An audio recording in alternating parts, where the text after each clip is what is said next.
This guy had a little wall around his heart, keeping everyone out, mostly because he was self-conscious with scars all over, terrified that Ailing might judge him. However, Trevor's words woke him up, making him realize he should be brave for love. That night, he confessed his fears to Ailing. To his surprise, Ailing didn't even care. They had a great night, and the next morning, Eugene bumped into Trevor on his way to the restroom and dashed back, exciting Trevor a ray of hope for a fatherless kid. Maybe the world was really flipping on its head. They felt like a happy little family, cheering on wrestling matches in front of the TV. They buzzed about weekend plans, but good times fly by too fast. That night, Trevor's bio dad returned. Eugene had to leave as ex-hubby sought father role. He told Ailing had been sober 6 months, hoping for forgiveness and a return. Ailing's defenses crumbled. After all, blood runs thicker than water, and she thought only a biological dad could give their son the love and attention he'd. What Ailing didn't know was reformed sinner is often a beautiful lie.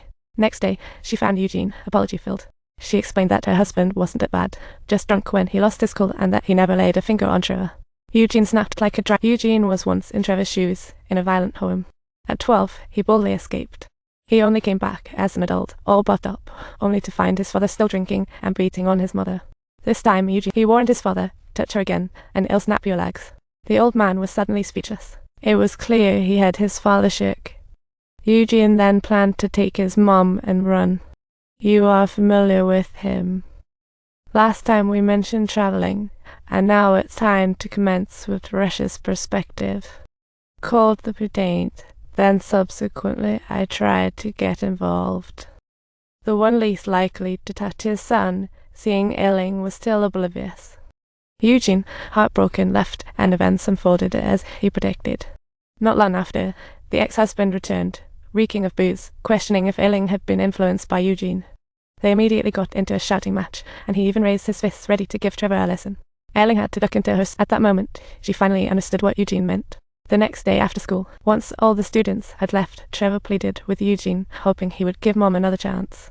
Eugene promised he would keep spreading the love. But for him and Ailing, their story had reached its final conclusion.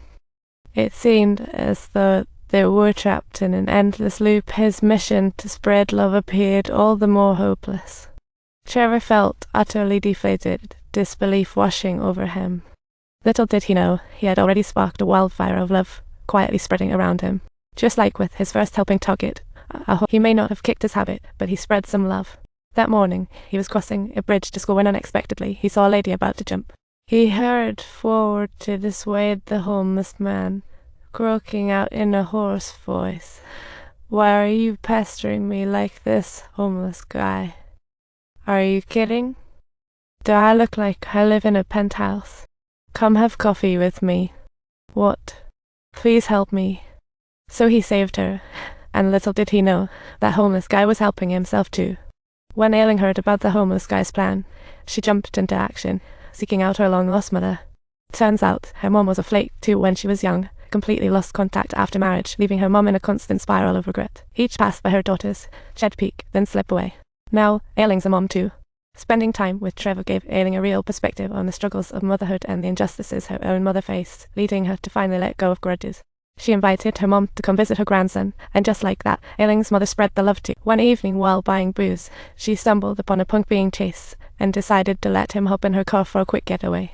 The punk was baffled by her rescue. He grew up alone, stealing with jello routine. He thought good deeds were God's job, not his. Until one day, injured in a brawl, he was in the hospital. He saw a girl across the way gasping for air, but due to the scarcity of medical resources, he and his dad waited over 3 hours without help. Finally, a doctor arrived but treated the worse injured punk first, sparking a feud with the girl's father.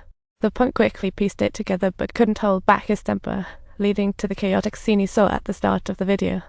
When a wealthy guy saw his car get totaled in the chaos, he generously gifted his car to the other party. The journalist began to follow the trail, ultimately discovering the source of this love wave. Who would have thought this was just a grade schooler social status project? To spread the love further, Trevor was invited for an interview. When the reporter asked if he felt proud, Trevor bashfully shook his head. Sure, he scored high, but it was all about the process. Despite failing at all 3 of his attempts, Mom totally rocked it. She bravely reconciled with Grandma and joined in the festivities for his birthday party. Something that seemed impossible before. Spreading the love so far was all thanks to Mom. I think the things in the world are a bit different, but some people just seem to be suffering. They are all too familiar with their own shape. Even if they're messed up, they can change. They'll buckle up. Remember to subscribe to us for infinite love forever.